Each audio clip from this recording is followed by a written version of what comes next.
Thank you very much.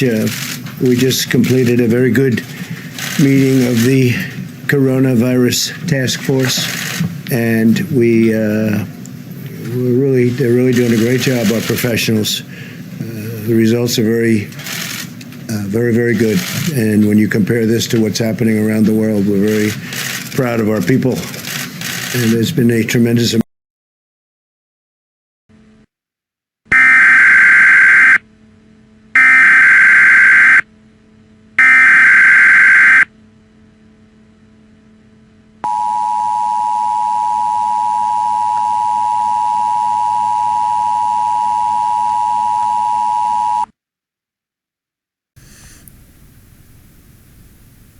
This is a disease warning regarding from the government.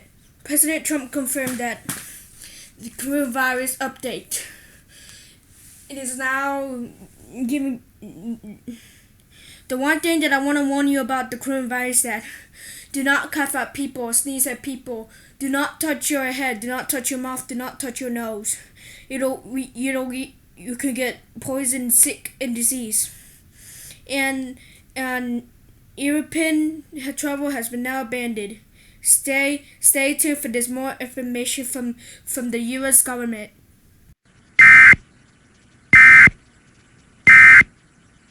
And it costs money, and it's being provided free, so people don't have to worry about that. It also provides paid sick